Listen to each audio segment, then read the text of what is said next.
Hey everyone, this is Matt Downing with Rethinking EDU, and I'm really excited to be with our guest tonight on a knowledge drop episode.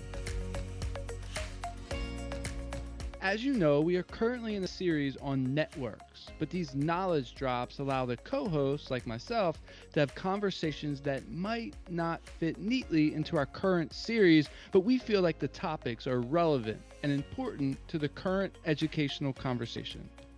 And I am thrilled to be with Jenny Delacruz on this knowledge drop episode.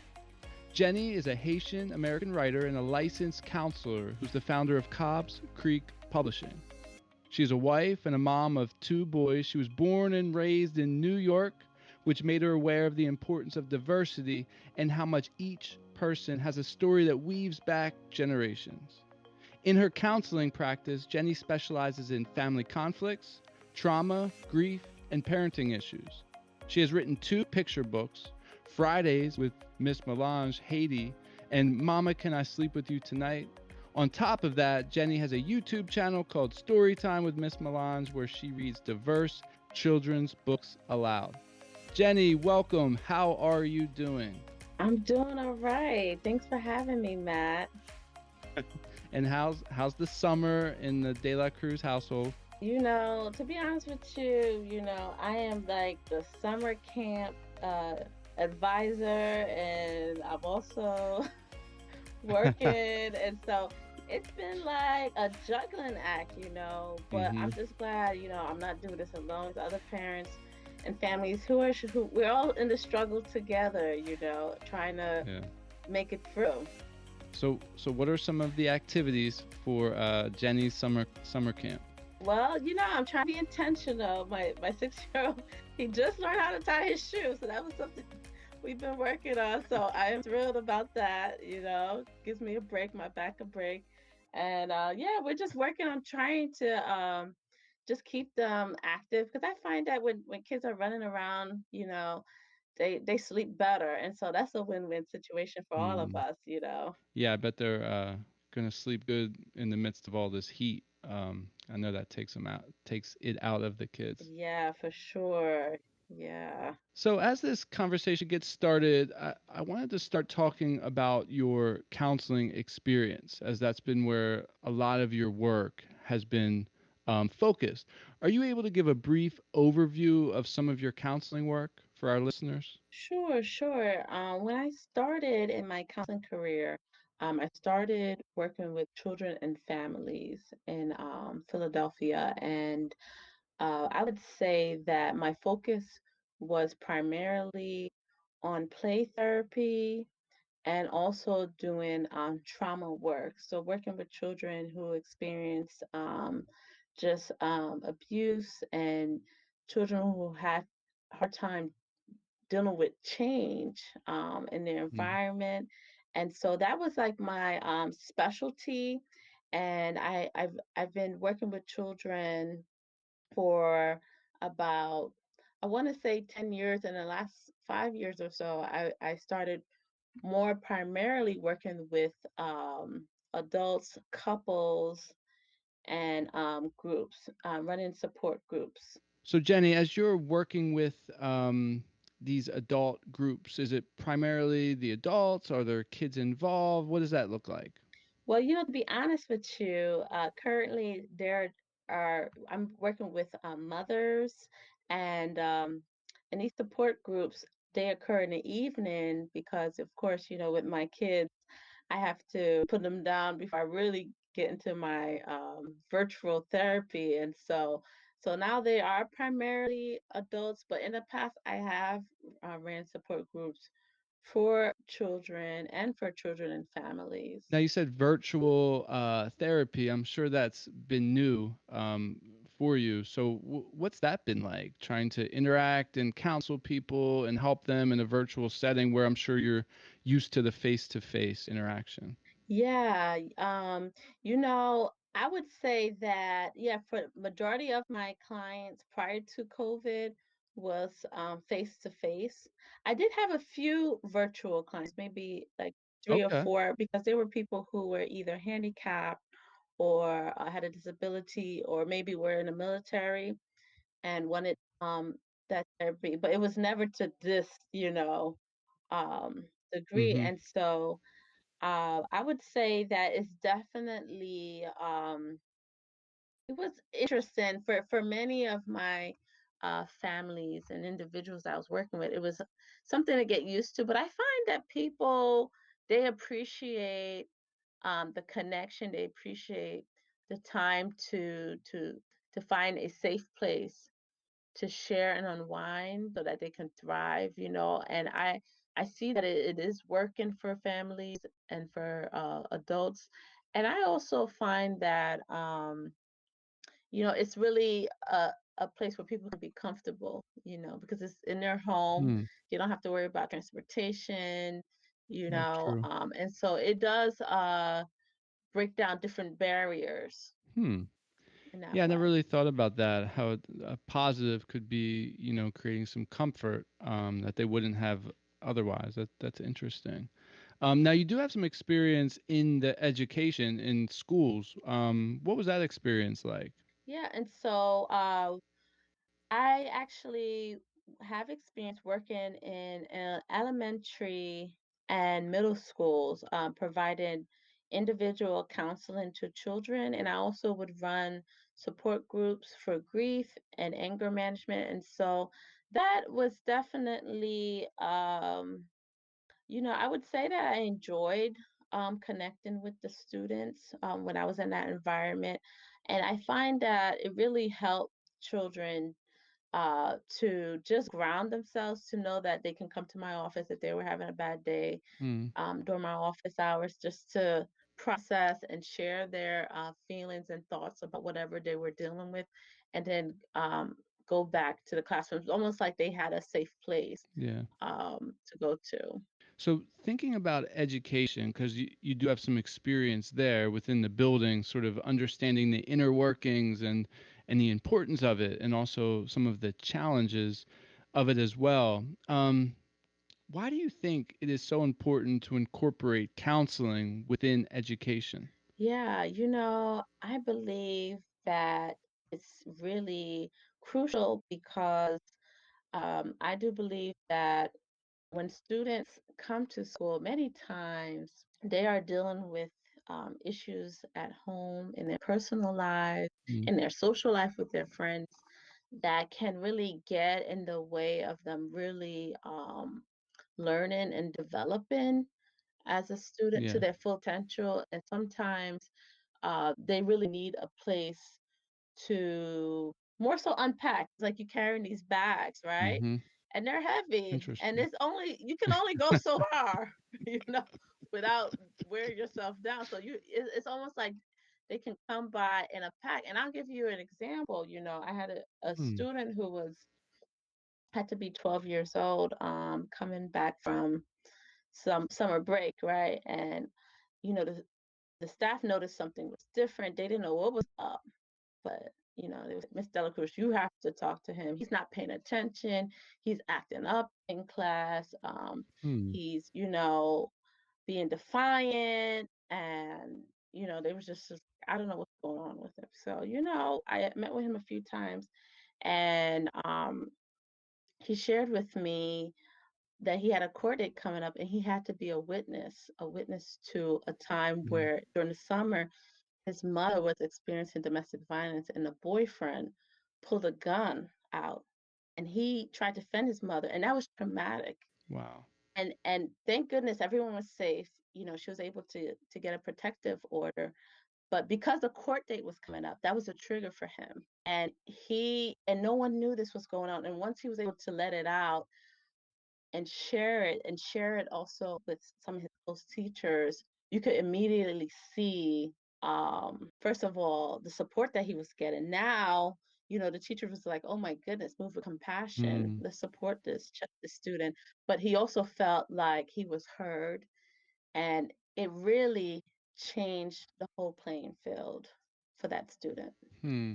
Yeah. What a powerful example to share to show the importance of counseling. If you weren't there and those structures weren't in place, like you said, that kid wouldn't be able to take those bags off and wouldn't be able to unpack and really get help to work through within school. Again, this is your experience or also just kind of your thoughts, because you're in this world thinking about this a lot. What do you think has been done well in regards to counseling within school systems? Well, one thing I'm really encouraged by, Matt, is the fact that almost every school you enter in this country, there is either a counselor, a social worker, a guidance counselor. So I do believe that, Hmm. you know, people are getting a message that this role is crucial, having someone there to really address the mental health needs of the student body. I really believe Yeah. that's something that is going well, and I also believe that, at least from my experience, the school staff really do try to coordinate care and have meetings to make sure that not only that their student in mind or the students are getting the best um, education, but they like to coordinate with me to say, hey, so how can we best serve our students? I'll have teachers ask ask me to observe their classrooms and to say, can you give me any pointers to how I can be more sensitive Oh to my wow. students, or anything I might be missing? And so I do think that, we can learn from each other. And sometimes I'll ask a teacher for pointers as how I can best support them and vice versa. And so I think having that team uh, work approach is really key. And I have found that in the schools that I've Hmm. been at. Yeah, I don't that would be great if teachers did that more. They invited the counseling services and social workers and other people into their rooms to get advice. That would be great. Now, the counseling within schools, it isn't all perfect. So, what are some things that you think might be missing? Or, let's say people are listening to this and they're in the education field and they're thinking of ways to support students better. Yeah, yeah, What what are some ways that we can do that? yeah. I think that's a really great question. And in fact, I'm actually currently writing a guide for educators. Um, to deal with fostering critical conversations with students, especially in light of post-COVID Black Lives Matters. And this guide is going to be Hmm. called "How was your summer?" Right? Because that's going to be a loaded question Yeah. for many students and families. Um, but I would say that there's always room for improvement. I think really the first step is to be teachable, to have that mindset that, there's always something that I can learn. And it's funny because we always tell students like you have to have an open mind and, a growth mindset, Mm-hmm. but that applies to us as well, True. you know as counselors and educators. And so I would say that we can really challenge ourselves to say, okay, what can I learn?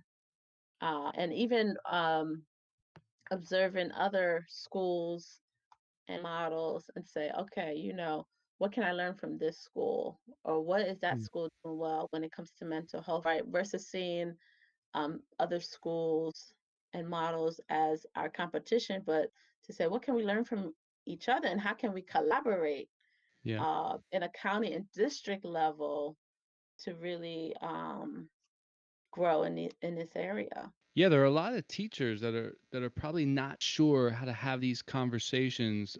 If school does go back, it's going to go back in one way or another. Um, would you be able to share a couple Right. examples from the book that you're working on, some of these activities, just to help people think to how to phrase things to have these conversations? Some people don't know, how to proceed. What's a first step for them? Yeah, yeah. So, that is really a good point. And I am sensitive to this. And I just want to say this book, of course, doesn't answer all the questions, but I do start off with some quick do's and don'ts, right? Some things that, Mm-hmm. as educators and counselors, we need to agree on in order to make this Mm-hmm. work. And so I do talk about the importance of creating a safe place, and the importance of developing trust, because I do believe that, as an educator and even as a counselor, especially, if you don't have that trust and that rapport, anything you say, it's gonna sound like, the Charlie Brown womp womp womp, in one ear, out the other. The student's gonna be like, okay, whatever, you Mm-hmm. know, especially the older ones, right? And so, I think that's crucial. And then, I do talk about engagement tips and different rules. And I think that, students get it's important to get students involved. So say, okay, guys, we're gonna do some reflection time activities, that's what I call it. 15 minutes, maybe once a week. Um, let's come up with some rules, because, students also have to trust each other and feel safe. And so an example of an Mm. activity that I talk about, actually, to be quite blunt, not the first activity, but one of the activities is dealing with COVID-19. Yeah. And so, for example, asking students to write about or draw a picture of the thoughts and feelings that they had after they had to stop physically attending school and practice social isolation. Last spring, that was challenging. And for younger students, Mm. I have different videos that they can watch that can facilitate this process. And so I do break down the activities according to, different grade and age categories, so that it can apply to different stages. And so this guide is going to be geared towards K through 12.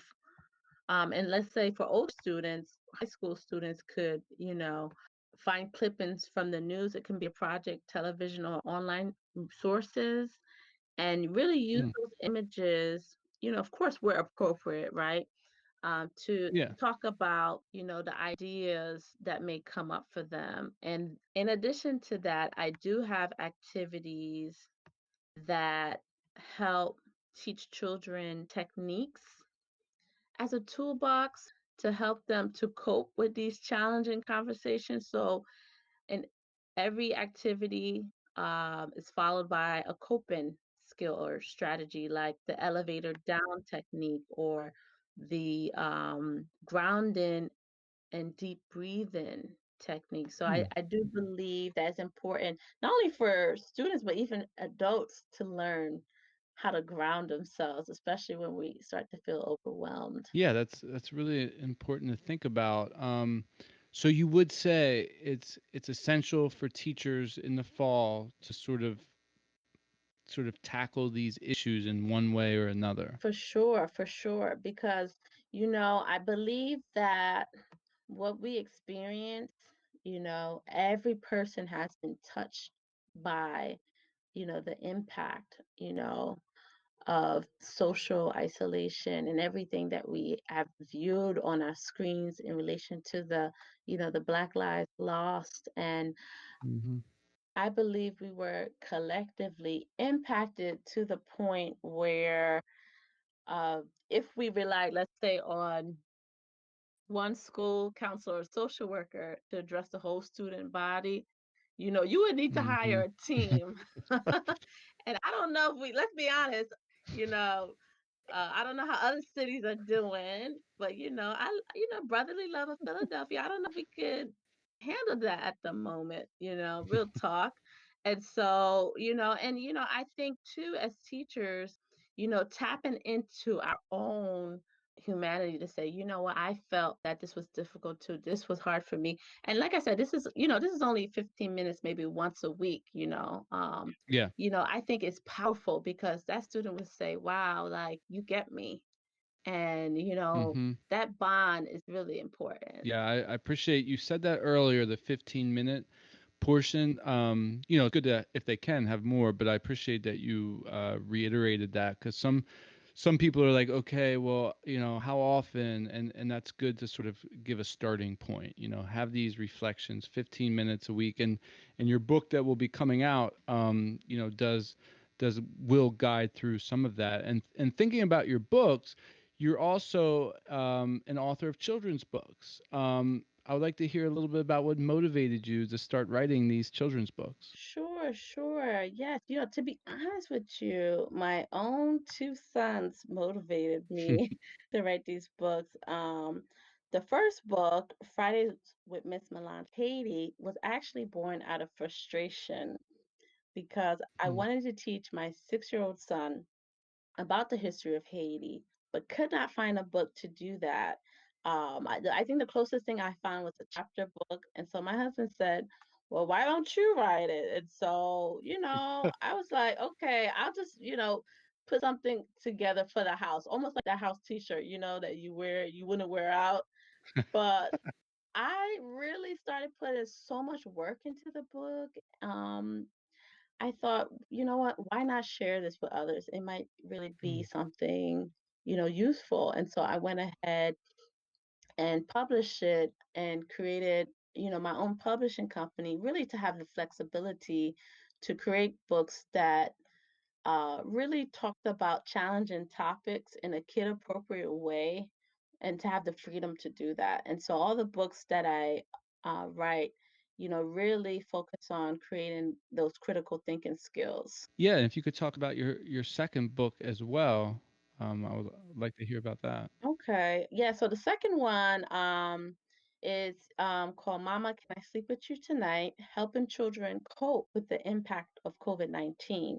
And my youngest son, who's 4, I kid you not, on April 5th at 3 a.m. woke me up to talk about his real fears and big feelings Oh, surrounding wow. COVID. And he's a night processor, so this is not like something that's once in a while. He does this every now and then, so we kind of used to it.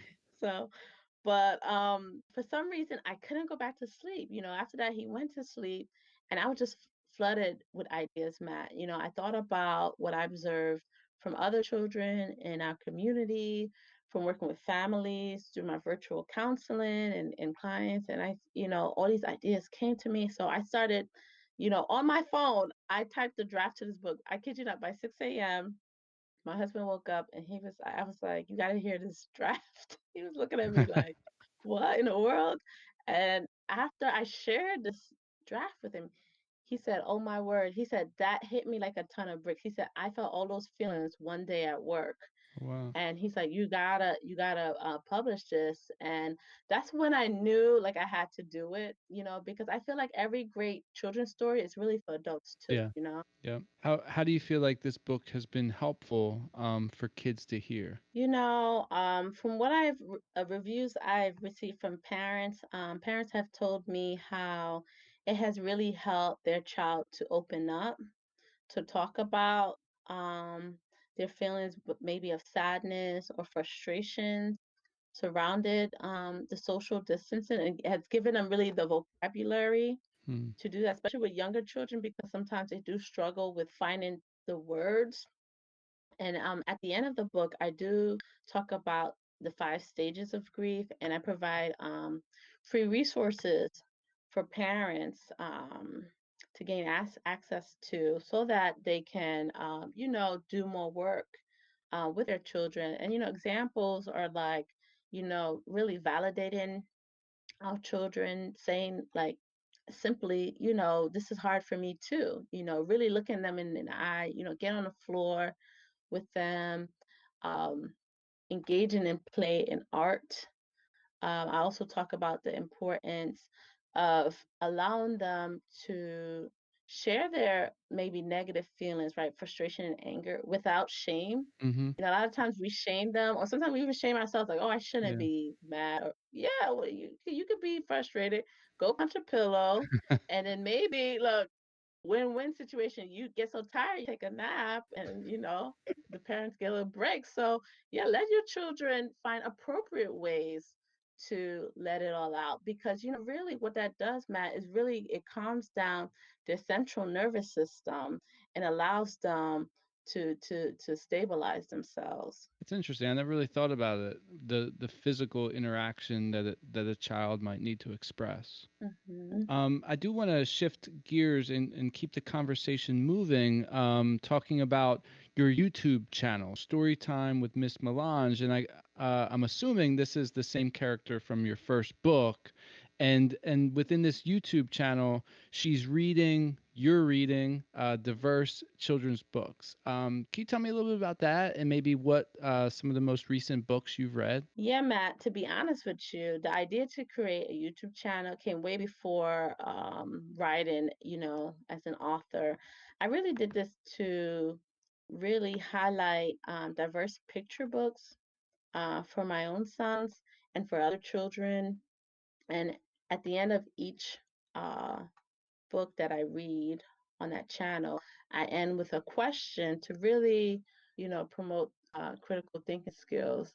And, I really believe that, children, it's important for them to see that diversity in books and to see, open the world to different cultures around them. And I also have my books there so that it's accessible to all. I didn't want there to be any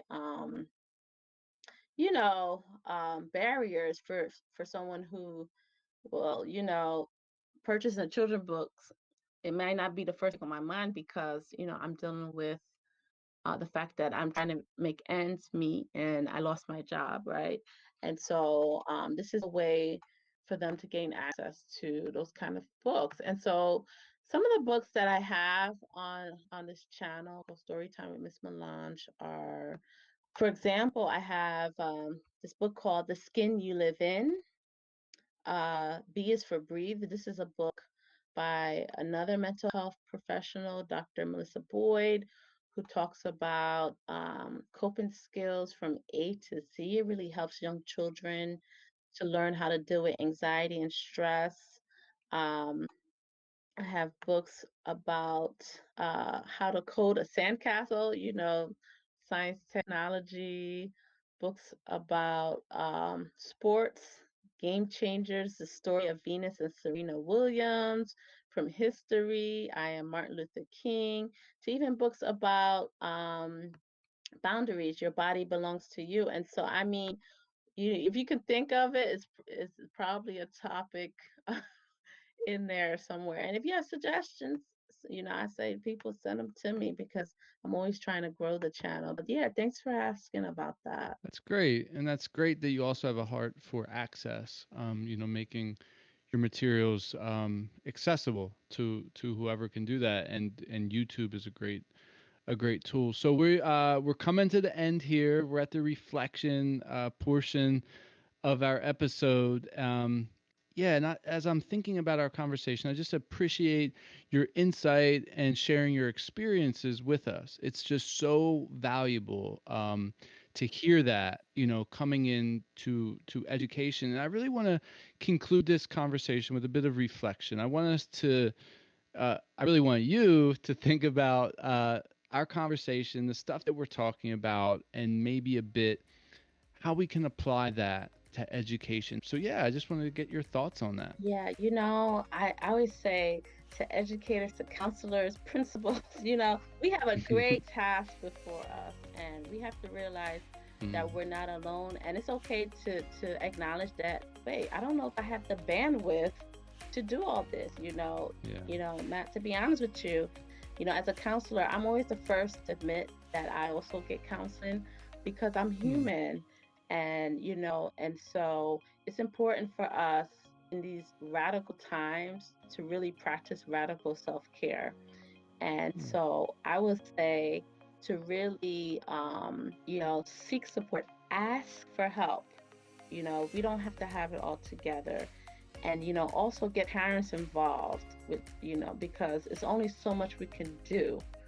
without the community involvement. And I believe that this will take that load and make it more manageable. Oh, that's wonderful advice to close the episode with. But before we do, we have plugs. Jenny, what do you want to plug tonight? Sure. For those who want to follow me, definitely check out my website at cobbscreekpublishing.com. You can also find me on Instagram at Cobbs Creek Publishing. And if you're interested in virtual therapy, check me out at Psychology Today. Okay, cool. And we will link all of those as well in the show, so you can follow Jenny, get in touch, connect with her. Jenny, thank you so much for joining me tonight. I appreciate your time. I appreciate your insight. And to those of you listening, thank you for tuning in to this Knowledge Drop episode. If you like this episode, subscribe, share it out, post a review on Apple Podcasts. All of those things will help get our podcast out to more people. Until next time, keep rethinking EDU.